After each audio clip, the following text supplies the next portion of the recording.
Result ආවා කියලා හිතන්නකෝ. ඊට පස්සේ මේ වගේ ගොන් කතා නම් කියන්න එපා. MCQ මෙච්චරක් හරි ඒ වුණාට මට තියෙන්නේ S එක. ඒ වගේ වණන් කියලා හිත හදාගන්න එපා පුතේ.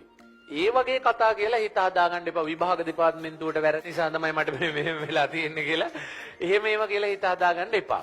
ඇත්තම කතාව පුතේ ඔයාලා සමහර වෙලාවට MCQ 40ක් හරි වුණත් සමහර වෙලාවට ඔයා MCQ පේපර් එකේ ලකුණු කරලා තියෙන එකක් දෙකක් පටලලා ඔක්කොම ටික පටලලා නම් සමහර වෙලාවට ඔයාගේ පේපර් එකේ කොච්චරක් හරි කියත් උදේ සමහර වෙලාවට MCQ 40ම නෑනේ ඇත්තම කතාව. ඔයා හිතාගෙන හිටියට 40ම හරි කියලා හරි ගිහිල්ලා තියෙන ගොඩාක් අඩුවේ.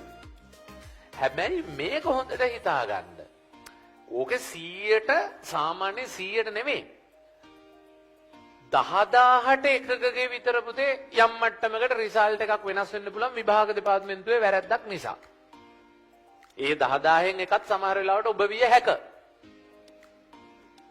හැබැයි ඒත් මා කියන්නේ ඔබට රීකරෙක්ෂන් දාන්න, රීකරෙක්ෂන් දාලා මෙලෝ බලාපොරොත්තුවක් හරි වෙන්න එපා රිසල්ට් එක වෙනස් උනායි කියලා. අනිවාර්යෙන් 10000න් එකයි නම් පුතේ වෙනස් වෙන්නේ, වැඩිපුර වෙනස් වෙන්න තියෙන්නේ 9999න් එකක් වීමනේ ඔබේ chance එක. නමුත් ඔබ හිතන්නේ මගේ මෙච්චර හරි අනේ මට වැරදුනා, අනේ මට රිසල්ට් එක විභාග දෙපාර්තමේන්තුවෙන් වැරදිලා කියලා. ඒකෙන් ඔබ හැදෙන්නේ නැහැ. රිසල්ට් එක ආව දවසට රිසල්ට් එක අඩු වුණාම පිළිගන්න අනේ වපුරපු තරමට තමයි හස් වෙන්න කියන එක මතක් කරගෙන තමන්ගේ සිදුවෙච්ච අඩුපාඩු ටික මතක් කරන්න. ෆෝන් එකට අනවශ්‍ය ලෙස ඇබ්බැහි වුණා. ඔන්ලයින් ක්ලාස් වල වීඩියෝ බලන්න නැතුව ඒ කාලේ මොකද වෙන්නේ, වැඩ ගොඩ ගැහුණා. ඒ කාලේ ඔන්ලයින් ක්ලාස් වල වැඩ ගොඩ ගහගත්ත කට්ටිය ඉන්නවනේ. ඒ කට්ටිය තමයි මේ කාලේ පොතේ පතේ වැඩවල වැඩ ගොඩ ගහගත්ත කට්ටිය ඉන්නේ. දැන් අර ඒ කාලේ බොරුවට ඔන්ලයින් එකට වැරද්ද පැටවුවා සමහර වෙලාවට. ඒ කාලේ ඔන්ලයින් එක සුපිරියටම කරපු ඩයල් ඉන්නවා පුතේ, සුපිරියටම කරපු කට්ටිය. ඔබ රිසල්ට් එක පිළිගන්න සූදානම් වෙන්න. කවදාකවත් බොරුවක් කියන්න එපා පුතේ. අහවල් එක්කනට කියනවා දැන් හිතන්නකෝ ඔබට එන්නේ S3යි. අනිත් පැත්තේ කාට කියනවා C1යි S2යි කියලා. තව ටික වෙලාවක් යද්දි කියනවා අනිත් තුන් ටික ඊට වඩා ටික වැඩි රිසල්ට්ස් ඉන්නේ තියෙන්නේ. නිසා මං කියනවා දැන් තව ටිකකින් C2යි S1යි කියලා. අනේ ඒත් මදි වගේ කියලා හිතලා ඊට පස්සේ කතා කරන එකට කියනවා C3යි. දැන් මතක නැහැ අරුට කිව්වේ කීයද, මුට කිව්වේ කීයද, මුට කිව්වේ කීයද, අහවල් ඥාතියට කිව්වේ කීයද, මෙයාට කිව්වේ කීයද කියලා මතක නැහැ. එක්ක උන් දෙන්නා කතා කරපු වෙලාවක ඔයාගේ රෙදි ගැලවෙනවා. එහෙම නැත්තම් පුතේ ආපහු අරුට රිසල්ට්ස් කියන්න ගියාම ආයෙ රෙදි ගැලවෙනවා. පුතේ මම ඔයාලට කියන්නේ පුළුවන් තරම් පුතේ හරි දේ. පුළුවන් තරම් හරි දේ කරන්න. ඒකයි මම ඔයාලට කියන කාරණේ පුතේ අනිවාර්යයෙන්ම ඔය රිසල්ට් එක තමන්ගේ කියලා පිළිගන්න. තමන්ගේ කියලා පිළිගන්න. ගෙදරට කෝල් එයි මෙතුවක් කාලයක් ජීවිතේට මාස ගානකින් අවුරුදු ගානකින් ගෙදරට කෝල් කරපු නැති ඥාතියෝ කෝල් කරයි. හැබැයි එහෙම කෝල් කරන්න රිසල්ට්ස් අඩු වුණා නම් හොඳ වෙලත් එහෙම කෝල් කරනවා කියන්නේ අනිත් කෙනාගේ දියුණුවකදී හරි සතුටු වෙන්න පුළුවන් ඥාතියෙක් ඔයා. ඇත්තටම ඥාතිත්වයට ගරු කරන ඥාතියෙක් ඉන්නවා. මටත් කෝල්ස් ආව පුතේ රිසල්ට්ස් ආවම රිසල්ට්ස් ඉතින් හොඳට තිබ්බනේ. කෝල් ආව කාලෙකින් කතා කරපු නැති කට්ටිය. ඉතින් එයාලගේ ඇත්තම කතාව පුතේ කට්ටිය හොඳ මිනිස්සු. අනිත් කෙනාගේ දියුණුවකදී සතුටු වෙන කට්ටිය. ඉතින් දුවේ පුතේ මට ඔයාලට කියන්න තියෙන අනිවාර්ය කාරණය එනවා වගේ නම් කවදාකවත් කතා කරපු නැති එකේ කෝල් එක කට් කරන්න එපා. කට් කරලා හෙලෝ කියලා කතා කරන්න. මේ මොකේටද එන්න හදන්නේ කියලා තේරෙනවා. රිසල්ට්ස් අහන්න නේද? ඔව් මගේ රිසල්ට් එක මෙච්චරයි හරි. මම ඒක වැඩ කරේ නෑ. ඒ වුණාට මම මේ පාර දැන් ඒ කියන්නේ ඔයා මොකද හිතන්නේ කියලා ඕනනම් එයාගෙන් අදහස අහන්න. හරි ඒ අදහස අහපුවම පස්සේ එයා කියන සමහර වචන ටිකක් තියෙයි. ඒ යාළුවා වෙන්න පුළුවන්, ඥාතියා වෙන්න පුළුවන්. එයා කියන සමහර වචන ටිකක් තියෙයි පුතේ. දෙවෙනි ගමනට පට්ට ආශිර්වාදයක්. දෙවෙනි ගමන කියන්නේ කතාවද බෙදලා යන එක නෙවෙයි. හරි ඔයාලගේ අනාගතයේ මේ සෙකන්ඩ් ෂයි එකට පුතේ ඒක පට්ට ආශිර්වාදයක් වෙයි. මානසිකව වැටෙන්න මේ අනිත් එකාට බොරු කියලා මම මේ මෙච්චර කියලා රිසල්ට්ස් කියලා මේ බොරු කියලා එහෙම නැත්නම් විභාග දෙපාර්තමේන්තුවට වැරදුනා කියලා එහෙම කියලා පුතේ හිත හදාගන්න එපා. ඔබට හිත හදාගන්නව නම් හිත හදාගන්න තියෙන එකම හේතුව මෙන්න මේකයි. ගිය වතාවේ ඔබ අසීමිත ලෙස අසනීප වෙලා අසීමිත ලෙස මොකක් හරි දෙයකින් අසනීප වෙලා හෝ ලොකු ප්‍රශ්නයක් තිබිලා ඔබ ඒකෙන් ගැලවුණ ඒකින්ද රිසල්ට්ස් අඩු වුණා කියලා හිත හදාගන්න කියලා නෙමෙයි මං කියන්නේ. ඒකින්ද රිසල්ට්ස් අඩු වුණා. හැබැයි මං ඒක විභාගයේ ලියන වෙලාවෙම ෆස්ට් ෂයි එකේ දැනගත්තා. දැන් දැනගෙන මේ පාර පහුගිය මාස ටිකේ වැඩ කරා කියන එකෙන් පුතේ ඕනනම් හිත හදා ගන්න.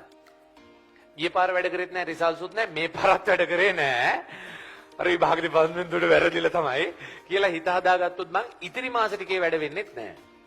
ඉතින් ඒක නිසා ඔයාලා මොකද්ද කරන්න ඕන දැන් හොඳට එන රිසල්ට් එකට තමන් සූදානම් වෙන්න. ඔය එන රිසල්ට් එකට සූදානම් වෙන්න. මේ අනෙකෙක්ගේ රිසල්ට්ස් නෙමෙයි S3ක් ළඟ ඉන්න යාළුවට පුතේ A3 U district first 2 island first. island රින ගානක් එහෙමද? හරි. ඌ එහෙමයි. තමන්ට S3යි. හැබැයි මේ S3 තමන්ගේ මහන්සියෙන් ගත්තේ. තමන්ගේ මහන්සියෙන් ගත්තනම් පුතේ ඒක කියන්න. තමන්ගේ දේනේ පුතේ. ඒක කියන්න ලැජ්ජ වෙන්න එපා. ඒකෙන් ඒකට මේ මිනිස්සු දක්වන ප්‍රතිචාරයෙන් තේරුම් ගන්න ඔබට හොඳ ප්‍රතිඵලයක් ආවොත් ඔබට ඒකෙන් තව කොච්චර හොඳ ප්‍රතිචාර හම්බ වේද. අනිත් එක නිකන් ඔයාලගේ රිසල්ට්ස් හොඳට ආව යාළුවෙකුට කවදාවත් ඊර්ෂ්‍යා කරන්න එපා. උට කතා කරලා අහලා බලන්න. මචං කොහොමද උඹට හම්බ වෙන ප්‍රතිචාර? කියයි අර මචං අරක මාත් එක කවදාවත් මන් දිහා බලලවත් නැහැ. දැන් ඕම් බලන්න ගත්තා. හරි. අන්න ඕව මොටිවේෂන්. උඹලට ඕනේ වෙන මොටිවේෂන් නෙවෙයි අනාගතය ගැන කොච්චර කිව්වට වැඩක් නැහැ.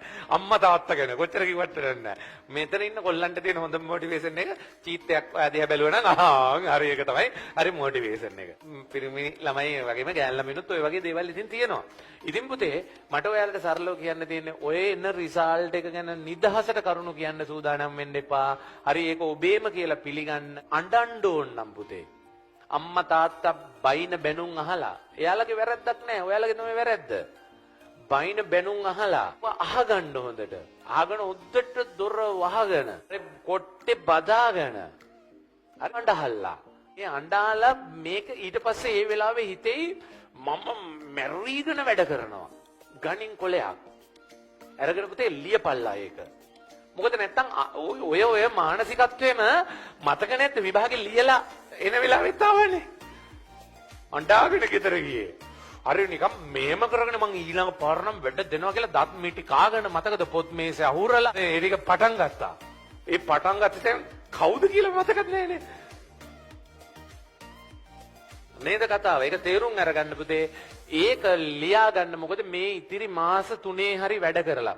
තව ඉතිරි ඔයාලට අගෝස්තු මාසේ දැන් අවසానයිනේ.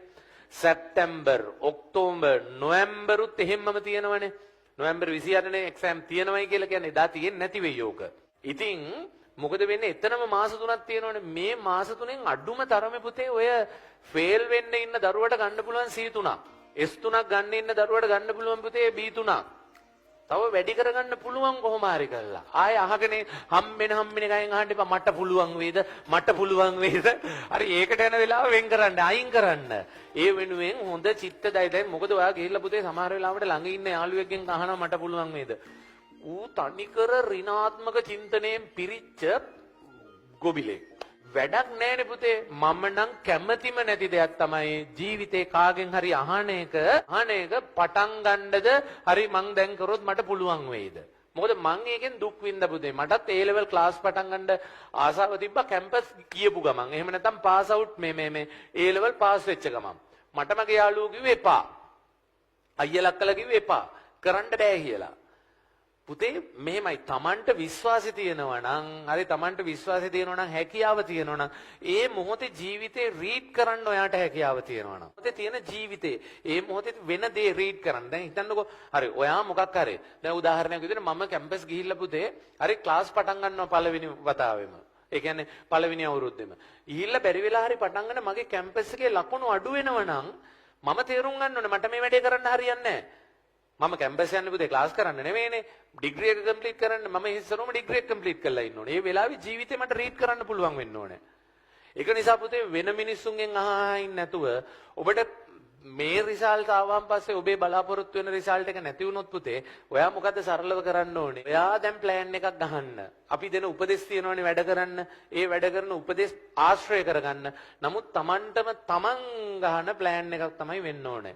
මට නැවතත් පුතේ මම ඔයාලට අනිවාර්යෙන් කියන දේ විභාගයේ ප්‍රතිඵලය සාධාරණීකරණය කරන්න එපා.